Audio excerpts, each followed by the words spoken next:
শ্রীল বৃন্দাবন দাস ঠাকুর মহারাজ হলেন অভিন্ন বেদব্যাস। কৃষ্ণ লীলা ভাগবতে কহে বেদব্যাস, চৈতন্য লীলার ব্যাস বৃন্দাবন দাস। ভক্তগণ, কৃষ্ণ কথা যেমন স্বয়ং বেদব্যাস ভগবান শ্রীমদ্ ভাগবত মহাপুরাণে লিপিবদ্ধ করেছেন, ঠিক সেই প্রকার এই কলিযুগে কলিযুগ পাবন অবতারী কলিযুগের ভগবান আমাদের আরাধ্য তত্ত্ব গৌর কথামৃত লিপিবদ্ধ করবার জন্য স্বয়ং ভগবত আদেশে সেই বৃন্দাবন দাস রূপে আবির্ভূত হলেন বেদব্যাস। এবার তিনি গৌর রূপী রাধাকৃষ্ণ মিলিত তনু তার কথামৃত সুন্দরভাবে খুব সরলভাবে তার শ্রী শ্রী চৈতন্য ভাগবত গ্রন্থে লিপিবদ্ধ করেছেন। শ্রীল বৃন্দাবন দাস ঠাকুর মহারাজ প্রথম শ্লোকে নিত্যানন্দ প্রভু এবং গৌরাঙ্গ মহাপ্রভু যে দুইজন হলেন এই গৌর কথা বা চৈতন্য চরিতামৃত বলুন, চৈতন্য ভাগবত বলুন, তার মূল উপজীব্য। তাই সর্বাগ্রে সেই নিতাই গৌরের চরণ যুগল বন্দনা করেছেন প্রথম মঙ্গলাচরণ শ্লোকে। কেমন সেটি? সকলে হাত জোর করুন এবং সকলে এই মঙ্গলাচরণ শ্লোক আস্বাদন করুন, যেন স্বয়ং গৌর সুন্দর আমাদেরকে করুণা করেন। আজানো লম্বিত ভুজ কনকাবদাত সংকীর্তনৈক পিতরো কমলায়তাক্ষ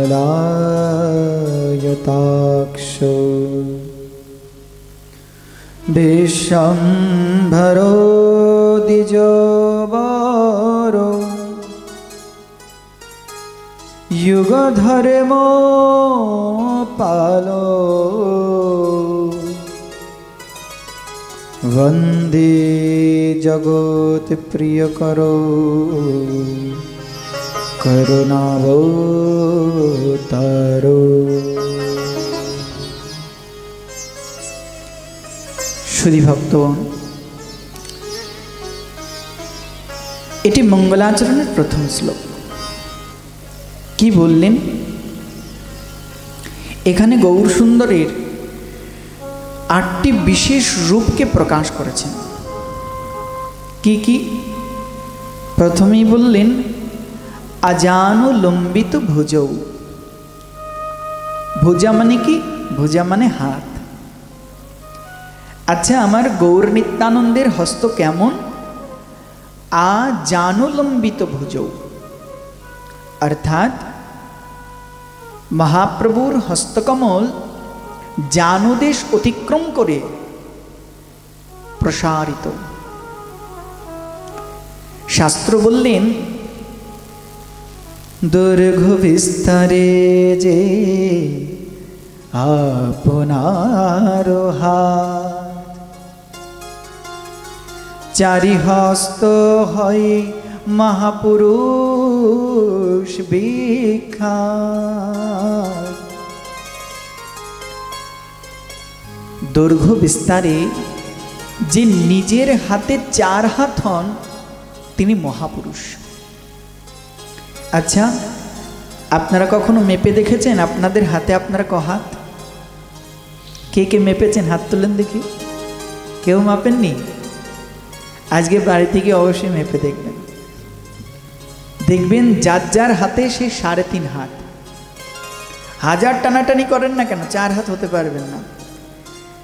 যার যার হাতে আমরা সব 3.5 হাত। কিন্তু যিনি মহাপুরুষ হন তিনি নিজের হাতে মেপেই 4 হাত হন, 3.5 হাত নয়, 4 হাত। 4ই হস্ত হয় মহাপুরুষ বিখ্যাত। আর আমাদের মহাপ্রভু তো মহাপুরুষ নন, স্বয়ং ভগবান। কবিরাজ গোস্বামীপাদ বলছেন, নেগ্রোদ পরিণ্ড হয় তার না, নেগ্রোদ পরিমণ্ডলে তন চৈতন্য গুণধা। নেগ্রোদ পরিমণ্ডল কাকে বলে মা? নেগ্রোদ পরিমণ্ডল কি? যদি আমরা 2 হাত এইভাবে প্রসারিত করা যায়, ভালো করে দেখুন, 2 হাত এইভাবে প্রসারিত করলে আমাদের যে মধ্যমা, মানে সব থেকে বড় আঙুল, এক কথায় যে মধ্যমা অঙ্গুষ্ঠী যে আঙুল, এই মধ্যমা যতদূর বিস্তারিত হবে, যে পরিমাণ দৈর্ঘ্য, ঠিক সেই পরিমাণ দৈর্ঘ্য হবে লম্বালম্বী।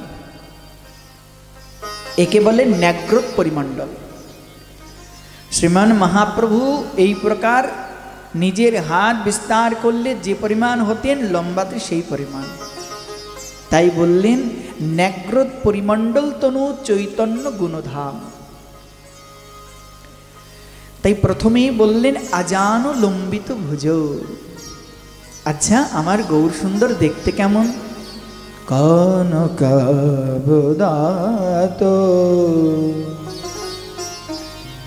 কনক মানে সোনা, অর্থাৎ গৌর সুন্দর আমার সোনার বর্ণকেও জয় করেছেন। মহাভারত তাই বললেন সুবর্ণ বর্ণ হেমাঙ্গ বরাঙ্গ চন্দনাঙ্গ দে। যিনি কাঁচা সোনার বর্ণকেও জয় করেছেন। আরে এই জগতের সোনাতে তো খাদ থাকে, কিন্তু আমার গৌর সোনাতে কোনো খাদ থাকে না। এই অপ্রাকৃত সোনা, যে গৌর অঙ্গে সোনাও যদি যায় না, সোনাও লজ্জিত হয় আমি কার অঙ্গে এসেছি। ইন্দু বিনিন্দিত নখচয় রুচিরম। যে গৌর সুন্দরের শুধু দেহটা সুবর্ণই নয়, চাঁদও পর্যন্ত পরাভূত হয়, লজ্জিত হয় গৌরের রূপ মাধুর্য দর্শন করে। সেই গৌর যদি না আসতেন তবে কি আমরা হরিনাম সংকীর্তন জানতে পারতাম? পারতাম না। তাই গৌর সুন্দর হলেন সংকীর্তনের পিতা, যার কারণে বৃন্দাবন দাস ঠাকুর বললেন সংকীর্তনৈক পিতর।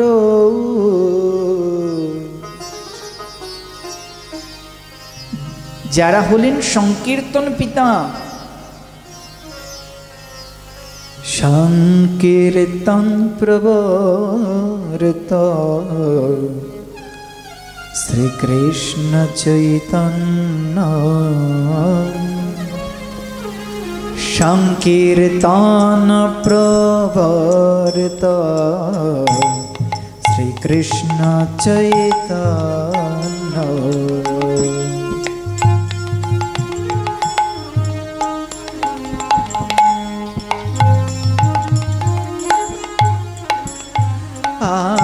আর সংকীর্তন যোগ্যে তারে ভজে সেই ধন্য। সংকীর্তন যোগ্যে তারে ভজে সেই ধন্য। সংকীর্তন প্রবর্ত শ্রীকৃষ্ণ শ্রীকৃষ্ণ চৈতন্য শ্রীকৃষ্ণ চৈতন্য শ্রীকৃষ্ণ চৈতন্য। সংকীর্তন প্রবর্তক শ্রীকৃষ্ণ চৈতন্য। সংকীর্তন যজ্ঞে তারে ভজে সেই ধন্য। অর্থাৎ এই কলিযুগে সংকীর্তনের পিতা হলেন গৌর সুন্দর, আর সেই হরিনাম সংকীর্তনে যে গৌর সুন্দরের আরাধনা করেন তার মানব জীবন ধন্য। বলো না গো জয় গৌর হরি। তাই গৌর সুন্দরের তিনি সংকীর্তন পিতা। আচ্ছা, সেই সংকীর্তন পিতা গৌর সুন্দর, তার আখি দুটি কেমন? কমলায়তাক্ষ,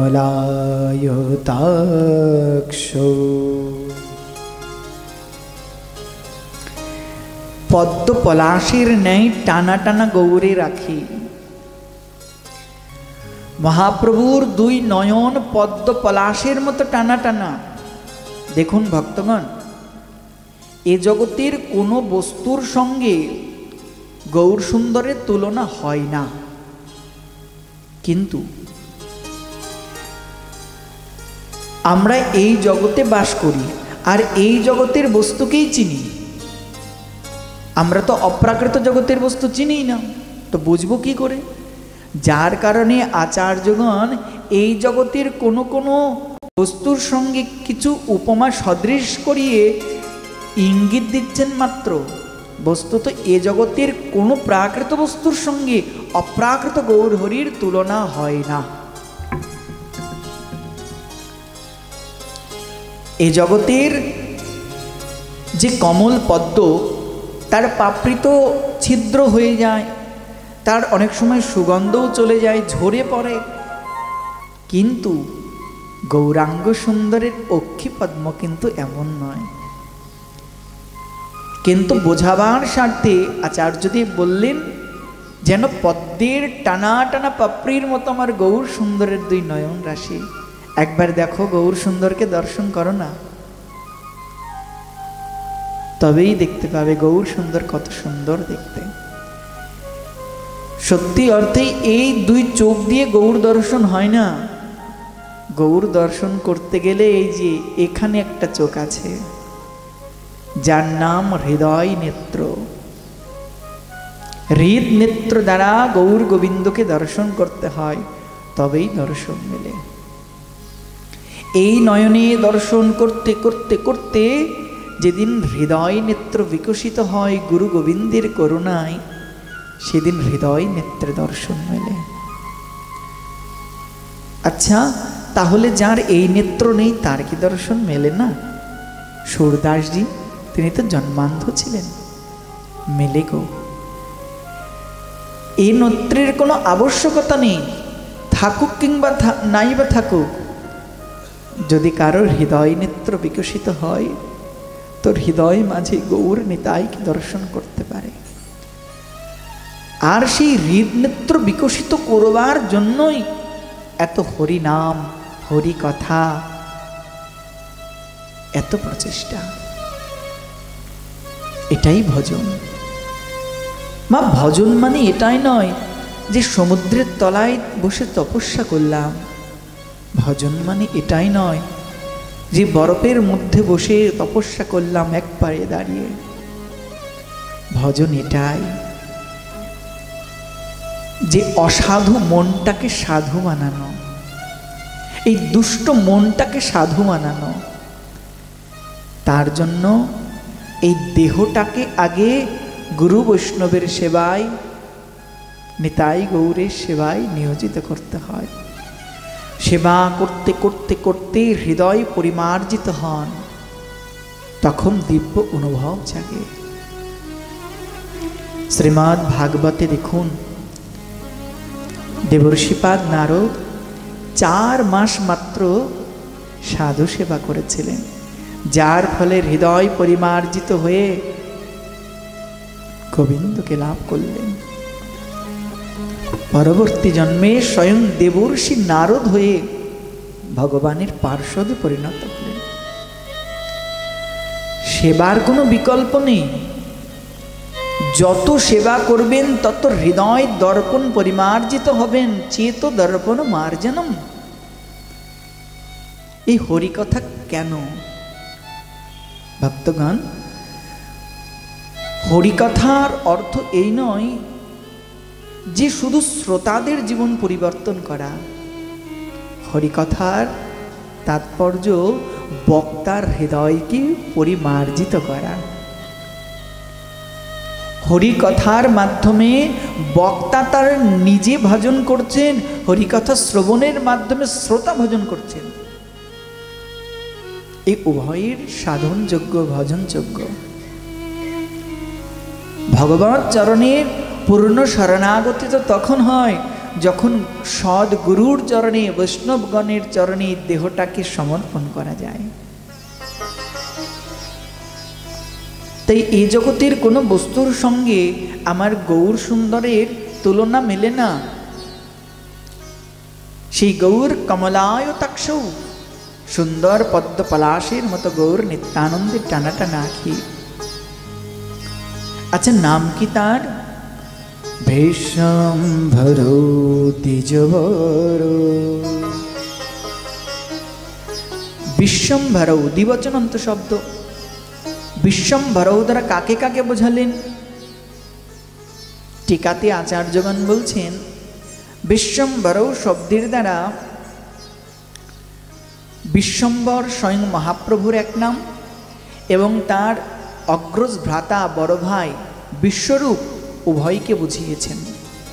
যে বিশ্বরূপ হলেন অভিন্ন বলদেব তত্ত্ব, যে বিশ্বরূপ পরবর্তীতে নিত্যানন্দের মধ্যে আবিষ্ট হয়ে যান। তাহলে নিতাই গৌর উভয়কেই বন্দনা করা হলো। আচ্ছা, মহাপ্রভুর এই বিশ্বম্বর নামের তাৎপর্য কি? শাস্ত্র বললেন, প্রথম লীলায় তার বিশ্বম্ভর নাম, ভক্তিরসে ভরিরা ধরিলা ভূতগ্রাম।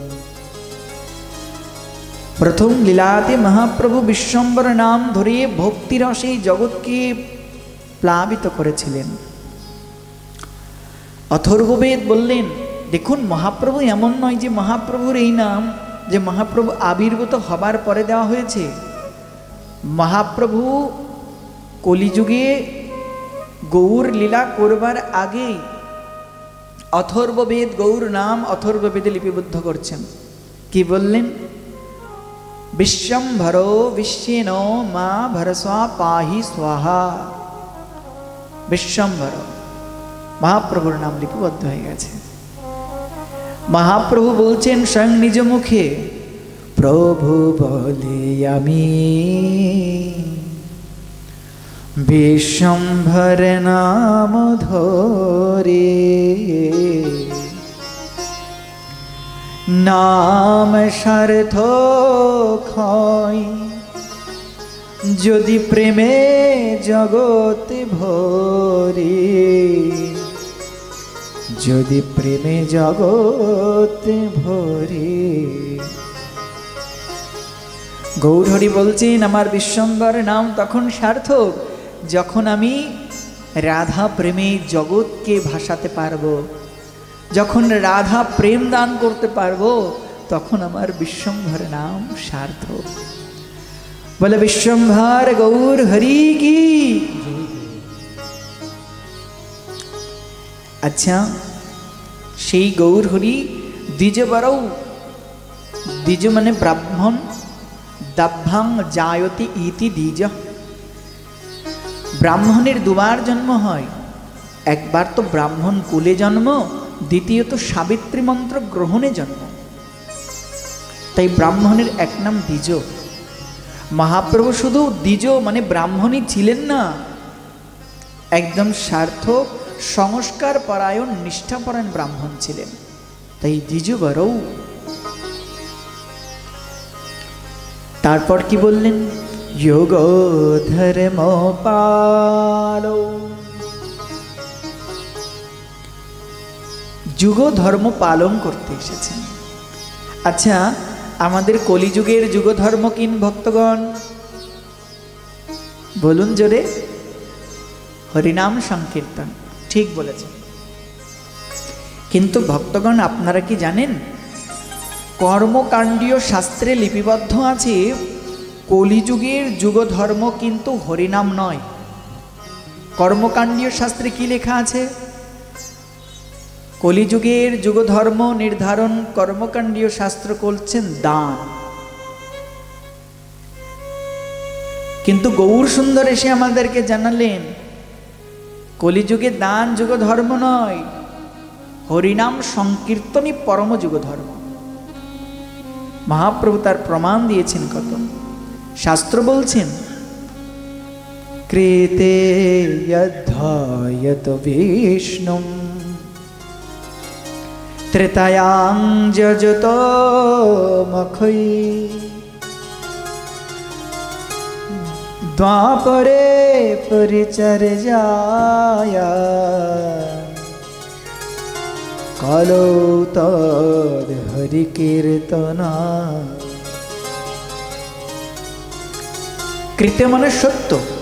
সত্য যুগের যুগ ধর্ম ধ্যান, ত্রেতা যুগের যুগ ধর্ম যাগযজ্ঞ, দ্বাপরের যুগ ধর্ম পরিচর্যা পূজার্চনা, আর কলিযুগের যুগ ধর্ম কি? হরিনাম সংকীর্তন।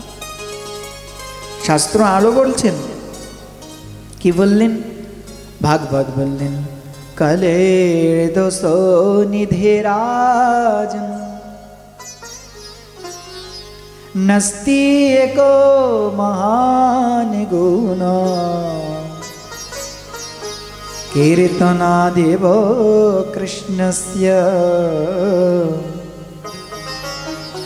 मुक्त संगः परम ब्रजे।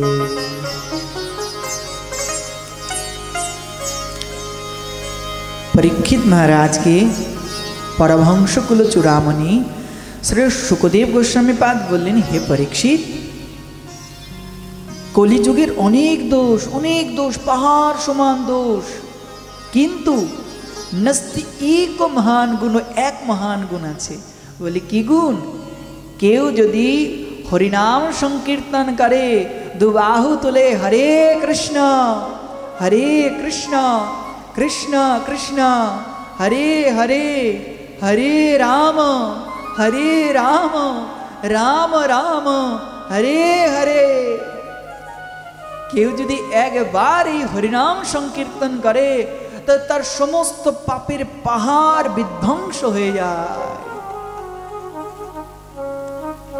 हरिनाम कत कृपालु, हरिनाम कत दयालु। भक्तगण, कृष्णवर्णं दिशा कृष्णं स्वांगपंगास्त्रपार्षदं यज्ञै संकीर्तनो प्रायर्यजन्ति हि सुमेधसा।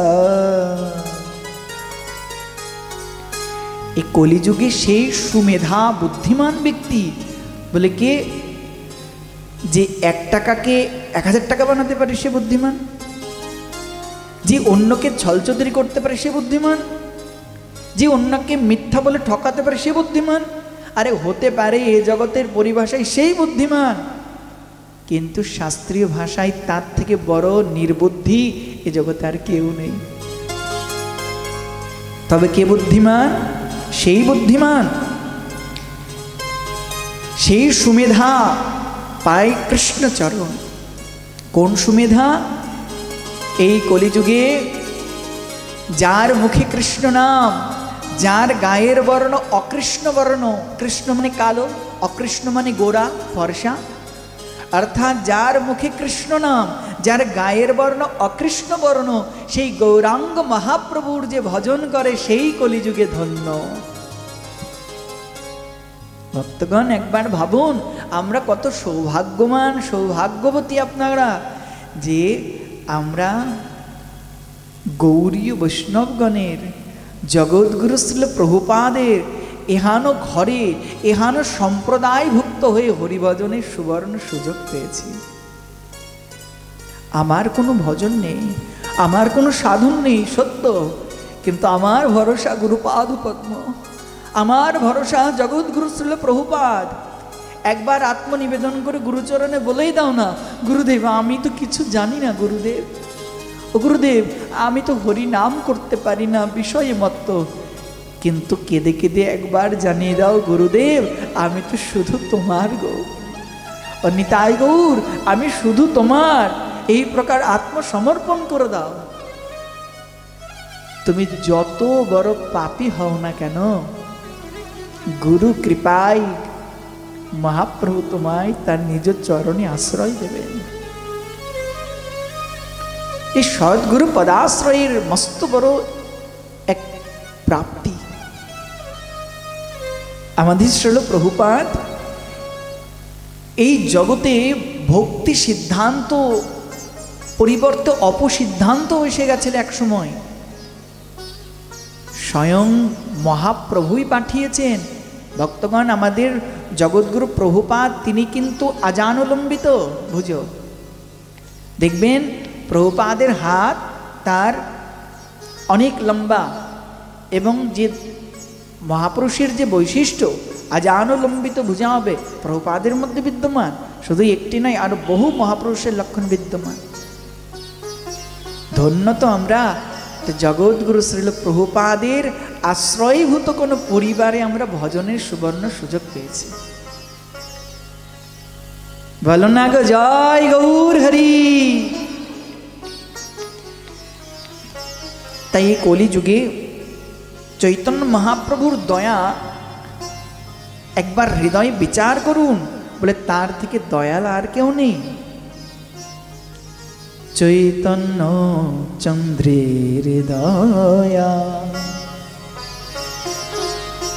করহ বিচার, বিচারে করিলে চিত্তে পাবে চমৎকার। চৈতন্য চন্দ্রের দয়া করহ বিচার, বিচার করিলে চিত্তে পাবে চমৎকার। একবার বাড়িতে রাতে শুয়ে শুয়ে এই কথাটুকু ভাববেন যে কি চমৎকারিত আছি গৌর কৃপাতে। একটু বাদেই আমরা শুনবো গৌর লীলার কেন এত চমৎকারিত্ব। তাই সেই যুগ ধর্মকে প্রবর্তন করতে এলেন, রাধা প্রেম সুধামৃত ঢালতে এলেন গৌর হরি। এরপর বৃন্দাবন দাস ঠাকুর কি বললেন? জগতে প্রিয় করো, মানে যারা জগতের হিতকারী কল্যাণকারী। আরে এ জগতের মানুষ তো নিজের চিন্তা, নিজের বউ বাচ্চার চিন্তায় মগ্ন, কখনো জগতের কারো চিন্তা করে না। শ্রীমান মহাপ্রভু জগতের চিন্তা করছেন কি করে জগৎ কল্যাণ হয়। একবার উপলব্ধি করুন মা, আজকে কোন বিশেষ তিথি? আজ বিষ্ণুপ্রিয়া দেবীর আবির্ভাব তিথি। একবার ভাবুন তো, বিষ্ণুপ্রিয়া দেবী যদি প্রাণ গৌর সুন্দরকে না দিতেন তবে কি আমরা গৌর হরিকে পেতাম? এই লক্ষ লক্ষ কোটি কোটি আঁখি কি গৌর দর্শন করতে পারত? কোথায় উত্তর ভারত, কোথায় দক্ষিণ ভারত, কোথায় পুরীধাম, সমগ্র ভারতবর্ষ পেত না। কোথায় ঝাড়খণ্ডের কীট পতঙ্গ পশু পক্ষীকে পর্যন্ত প্রেম বিলিয়েছেন। বিষ্ণুপ্রিয়া দেবীর অনবদ্য অবদান, তার ত্যাগের ভূষণ এটি। তাই সেই মহাপ্রভু যিনি জগতের হিতকারী, কৃষ্ণদাস কবিরাজ গোস্বামী পাধ্যায় বলেছেন তার চৈতন্য চরিতামৃতের মঙ্গলাচরণে, বন্দে শ্রীকৃষ্ণ চৈতন্য নিত্যানন্দ সহোদিত গৌরোদয়ে পুষ্পবন্ত চিত্র সন্দৌতমানদ